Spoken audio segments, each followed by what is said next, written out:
تحابوا، ایک دوسرے کو تحفے دیا کرو، اس سے آپس میں محبت بڑھتی ہے۔ تو تحفے دینے چاہیے، لیکن جو شادی کے موقع پر یہ پیسے دیے جاتے ہیں یہ تحفہ نہیں ہوتے، بلکہ یہ ایک اگاڑی ہوتی ہے خاص قسم کی۔ اس میں کیا ہوتا ہے کہ لوگ آتے ہیں، پیسے دیتے ہیں اور لکھواتے ہیں، اور وہ ایسے بے شرم ہوتے ہیں، وہ گیٹ کے اوپر بیٹھتے ہیں کاپی لے کر۔ اب کوئی بے شرم ہی ہوگا جو وہاں سے گزرنا بھی وہیں سے، گیٹ بھی ایک ہی ہے، ایک ہی دروازہ ہے، وہیں سے گزرنا ہے، اور وہیں پر حضرت صاحب کاپی والے بیٹھے ہیں۔ ہاں جی، جو آپ نے کھانا کھایا، جس طرح ہوٹلوں والے نہیں بیٹھے ہوتے اپنا ٹیبل بچھا کر،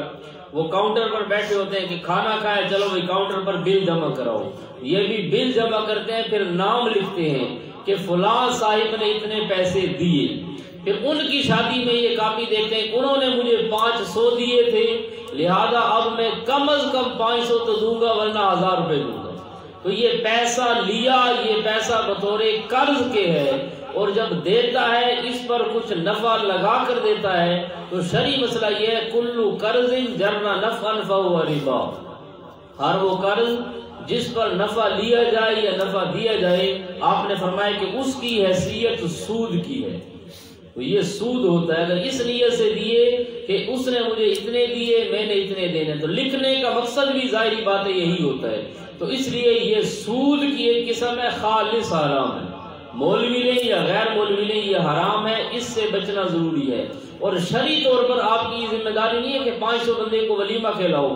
اور پھر اگاڑیاں کرو وہاں پر بیٹھ کر۔ شرعی طور پر یہ ہے کہ آپ ولیمہ کرو، ولیمے کے لیے گوشت پکانا کوئی ضروری نہیں، روز پکانا کوئی ضروری نہیں، چاول شریف پکانا کوئی ضروری نہیں، آپ کی مرضی ہے، ہلکے سے صرف اگر غریب آدمی ہے، متوسط ہے، صرف چاول پکا کر وہ کھلا دو۔ آپ صلی اللہ علیہ وسلم نے ایک مرتبہ سفرہ بچھایا اپنی شادی کے موقع پر، آپ نے وہاں پر چند کھجوریں ڈالی، فرمایا کھاؤ یہ میرا ولیمہ ہے۔ تو چند کھجوریں ڈال دو، کہو بھئی یہ ولیمہ ہے، ٹھیک ہے کھاؤ۔ ولیمہ اگر آپ کے پاس زیادہ پیسے نہیں، کوئی نمکو لے لیں، ان کو کہو جی یہ نمکو ہے، یہ میرا ولیمہ ہے، کھاؤ، پاپڑ شاپڑ کھلا دو کوئی چیز۔ یا آپ کو کس نے کہا کہ اتنی دیگیں لگاؤ، اتنے بندوں کو بلاؤ، قرضے اٹھاؤ اور حرام طریقے سے پیسے اکٹھے کرو، پھر ان سے بھی اگاڑیاں کرو، تو یہ پیسے لینا شرعاً بالکل ناجائز ہے، لینے بھی نہیں چاہیے، دینے بھی نہیں چاہیے۔ ایسی شادی جو کہیں کہ پیسے دینے لازمی ہے یا لینے لازمی ہے، ایسی شادی میں شرکت بھی نہ کریں، جاؤ چپ کر کے کھاؤ اور واپس آ جاؤ۔ اپنی شادی میں بھی کسی سے پیسے نہ لو، یہ نہیں کہ خود لو اور دوسرے کو دو۔ کچھ زیادہ ہوتے ہیں نا پڑھے لکھے، وہ کہتے ہیں کہ پیسے لینا حرام ہے، لیکن خود وہ کہتے ہیں 50 والی نہیں 100 والی کاپی ہو جو بندے سے زیادہ، 100 والی کاپی پھر اس پر وہ لکھتے ہیں، تو اس لیے یہ پیسے لینا بھی جائز نہیں۔